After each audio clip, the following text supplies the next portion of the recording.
मित्रों, मैं सुरजीत आज आप लोगों को संस्कृत व्याकरण को सरलतम रूप में समझाने का प्रयास करूंगा।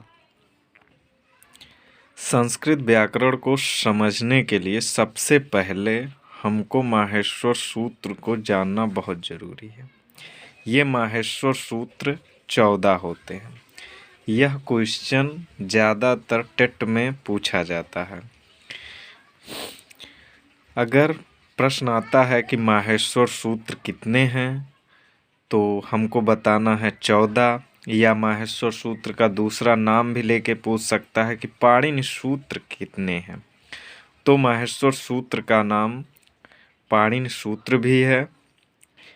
हमारा आंसर होगा कि पाणिनि सूत्र या माहेश्वर सूत्र 14। ये हमने लिख दिया है कि माहेश्वर सूत्र 14। अब इन माहेश्वर सूत्र से हमें प्रत्याहार बनाना सीखना है। इसके लिए पहले हम इन 14 सूत्रों के बारे में जान लें। तो देखिए, पहले नंबर पे है आ ई ऊड़, आयूड़। दूसरे नंबर पे है री ऋ क। तीसरा है ए ओंग। चौथा है ऐ औच। पांचवा है ह या वा रा ट।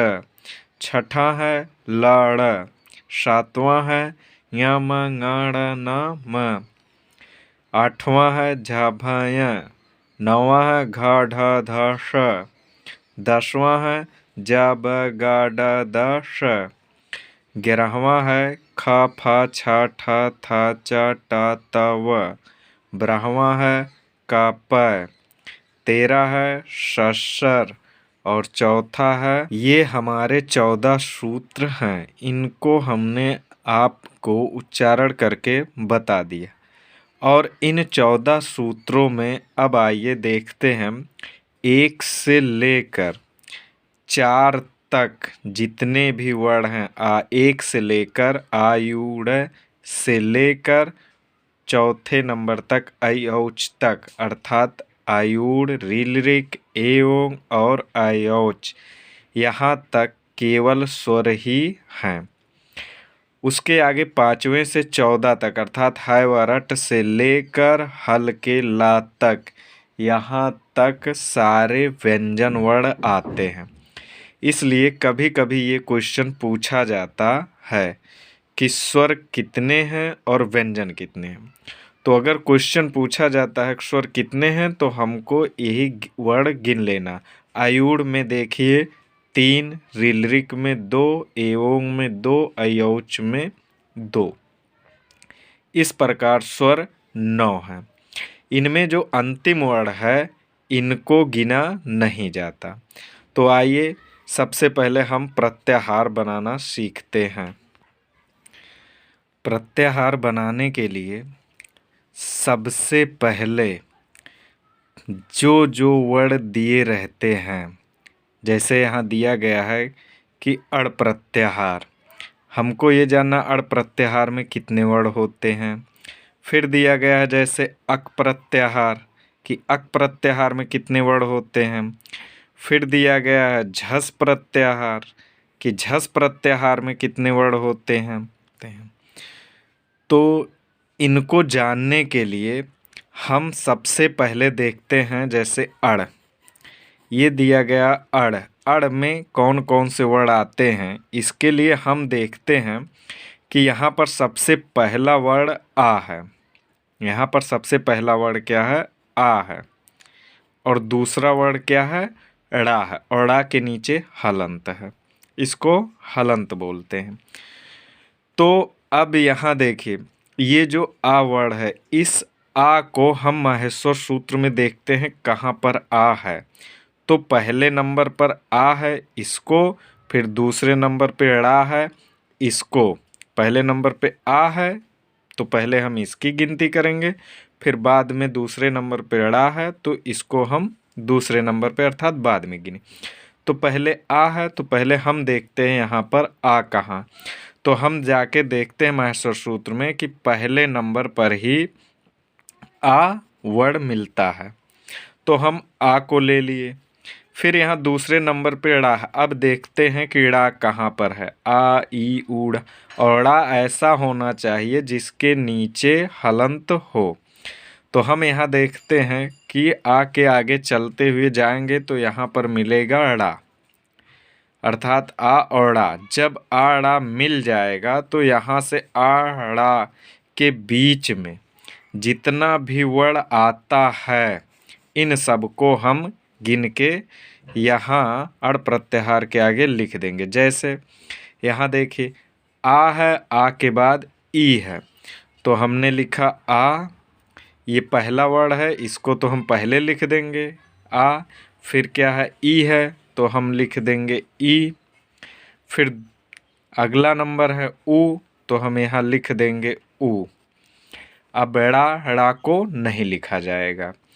जिन वर्णों के नीचे हलंत है जैसे ड़ा का, इन वर्णों को प्रत्याहार बनाते समय लिखा नहीं जाता, अर्थात इनकी गिनती नहीं होती। तो कुल मिला इनको इत संज्ञक वर्ण कहते हैं और इनका तस्य लोपा सूत्र से लोप हो जाता है। ये सब रहने दीजिए जानने को। तो सबसे पहले हम ये जानते हैं कि इन 14 माहेश्वर सूत्रों में जितने अंतिम वर्ण हैं सबको छोड़ दिया जाएगा। जब भी प्रत्याहार बनाएंगे तो इन अंतिम वर्णों को छोड़ दिया जाएगा। जैसे अयूड़ में अंतिम में ड़ा वर्ण है, फिर रीलरिक में का वर्ण है, एओंग में ङा, अयौच में चा, हैवरट में टा, लड़ में ड़ा, यमगणनम में मा, झभय में या, घड़धस में शा, जब गढ़दश में शा, खप छठ थचट तो में वा, कपय में या और शस्सर में रा, हल में ला। आप ऐसे समझ लीजिए जितने वर्णों के नीचे हलंत है उन वर्णों को छोड़ दिया जाएगा, या तो ऐसे समझ लीजिए कि इन सूत्रों में जितने अंतिम वर्ण हैं जब भी हम प्रत्याहार बनाएंगे तो उन वर्णों को छोड़ के बाकी वर्णों को गिन लिया जाएगा। अब जैसे इसी क्रम में अगला उदाहरण दिया गया अक, आ और का वर्ण। इन अक, आ और का, इन अक के अंतर्गत अब कौन कौन से वर्ण आते हैं, इसके लिए हम सबसे पहले क्या करेंगे, आ और का इन दोनों वर्णों को लेंगे। अब देखिए आ वर्ण यहाँ है, इसको हम ले लेंगे, और फिर देखिए दूसरा वर्ण क्या है का, और का के नीचे हलंत है, इस वर्ण को लेंगे। अब यहाँ देखिए आ और दूसरा वर्ण का, आयुड़ रीलरिक का यहाँ है, इसके नीचे हलंत है, तो आ से लेकर हम का तक जाएंगे, आ से लेकर का तक। अब इन आ और का के बीच में, आ और का के बीच में जितने वर्ण आते हैं सबको लिख लेंगे। केवल जिन वर्णों के नीचे हलंत है उनको हम नहीं गिनेंगे, जैसे ड़ा के नीचे हलंत है और का के नीचे हलंत। तो आइए देखते हैं। जैसे यहाँ देखिए क्या है, यहाँ है आ ई ऊ, तो यहाँ हम लिख लेंगे आ ई ऊ। अब इस ड़ा को नहीं लिखेंगे क्योंकि इस ड़ा के नीचे हलंत है। फिर इस जब ड़ा के नीचे हलंत है तो इसको हम छोड़ देंगे, फिर आगे बढ़ेंगे तो आगे मिलता है हमको री लरी, तो यहाँ लिखेंगे हम री, फिर लिखेंगे लरी। फिर यहाँ आपको मिलता है का, इस का के नीचे हलंत है इसलिए हम इसको नहीं लिखेंगे। ये बन जाता हमारा अक के अंतर्गत आने वाले कौन कौन से, अक प्रत्याहार के अंतर्गत आने वाले कौन कौन से वर्ण हैं, तो बन जाएगा आ ई ऊ री लिरी। इसी तरह से झस प्रत्याहार है। अब झस प्रत्याहार के अंतर्गत कौन कौन से वर्ण आते हैं, इसके लिए हम पहले झा को लेंगे, फिर जहाँ पे शा आएगा उस वर्ण को लेंगे। तो झा आइए देखते हैं कि ये झा वर्ण कहाँ है, तो ये झा वर्ण हमको 8वें नंबर पे मिला, झा वर्ण। अब आगे देखते हैं कि ये सा वर्ण कहाँ पे है, तो हम यहाँ झा से चलते जाएंगे, ये हमको मिला 10वें नंबर पे, जब गढ़ 10 में सा, यहाँ मिला हमको शा। अब झा से लेकर सा तक के वर्णों झा और सा के बीच में जितने वर्ण हैं उनको हमको यहाँ लिख देना है। लेकिन बस ध्यान रहे कि उन वर्णों को नहीं लिखेंगे जिन वर्णों के नीचे हलंत है। जैसे यहाँ झभय में या को नहीं लिखेंगे क्योंकि इसके नीचे हलंत है। फिर घटधस में सा को नहीं लिखा जाएगा क्योंकि इसके नीचे हलंत है। फिर दाश्व में है जब घटधस में सा को नहीं लिखेंगे क्योंकि इसके नीचे हलंत है। आइए देखते हैं तो झस प्रत्याहार में कौन कौन से वर्ण आएंगे। झा भा, अब झा भा हो गया, या को नहीं लिखा जाएगा क्योंकि इसके नीचे हलंत है। फिर आगे बढ़ते हैं तो आता है घा, फिर आगे है ढा, फिर है धा, फिर वर्ण आता है सा को नहीं लिखा जाएगा क्योंकि इसके नीचे हलंत है। फिर इसके आगे बढ़ते हैं तो आता है जा, फिर है बा, फिर है गा, फिर आपका है डा, फिर आपका वर्ण है दा। इन वर्णों को लिखने के बाद हम देखते हैं कि आगे अगला वर्ण आ जाता है सा। तो सा को हम यहाँ नहीं लिखेंगे क्योंकि सा के नीचे हलंत। इतने वर्ण आपके झस प्रत्याहार के अंतर्गत आते हैं। प्रत्याहार इसलिए आपको बताया जा रहा है कि अगर प्रत्याहार आप लोग जान गए तो जितनी संधियां हैं, स्वर संधि, व्यंजन संधि, विसर्ग संधि, इन संधियों को जानने में आपको आसानी होगी। हम आशा करते हैं कि इस वीडियो के माध्यम से आपको प्रत्याहार बनाना आ गया होगा। एक चीज़ जान लीजिए कि प्रत्याहार बनाने में कुछ नहीं करना है, बस इतना जाने रहिए बस इतना जाने रहिए कि जो वर्ण दिया रहता है, जो वर्ण दिया रहे कि किस, ये जो प्रत्याहार दिया रहे कि इस प्रत्याहार के अंतर्गत कौन कौन से वर्ण आते हैं, तो उनमें जो भी दिया रहेगा पहला और दूसरा, इन दोनों के मध्य जितने वर्ण आएंगे उन्हीं को हमको लिख देना है। बस ध्यान रहे कि जिन वर्णों के नीचे हलंत है उन वर्णों को हमको नहीं लिखना। जैसे यहाँ देखिए आपका 10वें नंबर पे आया है जब गट 10। अब अगर यही पूछता है कि जस प्रत्याहार के अंतर्गत कौन कौन से वर्ण आते हैं, तो कुछ नहीं करना है, जा देख लो, सा देख लो, जा को ले लो और सा जहाँ मिले सा को ले लो। अब जा और सा, यही जा और सा के बीच में इतने वर्ण आते हैं उन्हीं को हमको लिख देना है।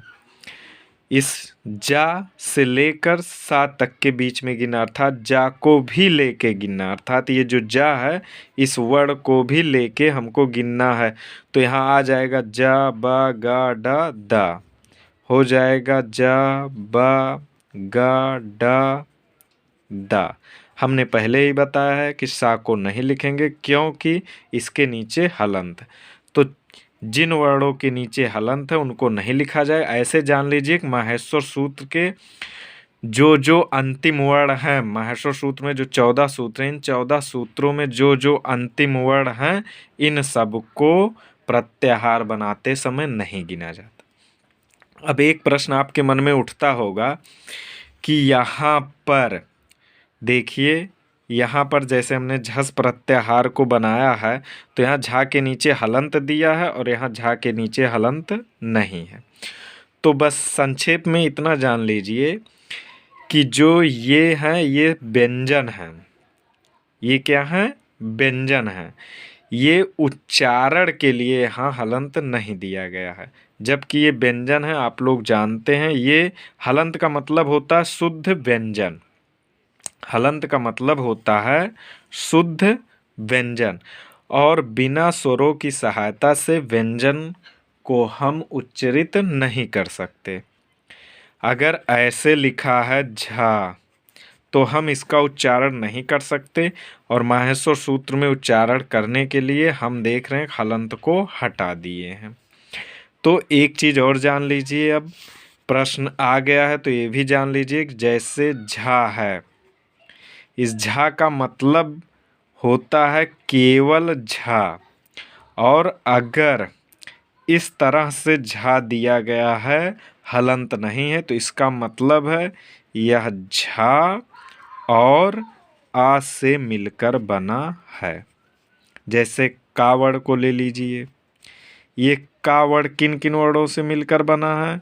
का, हलंत का मतलब शुद्ध व्यंजन अर्थात आधा का, और ये आ, ये दो वर्ण मिलकर बना है ये का। जैसे की, अब इससे आप जान जाएंगे कि जो वर्ण है यह मिलकर बना है का अर्थात आधा का, हलंत है, और बड़ी ई, ये दोनों मिलकर बने हैं की।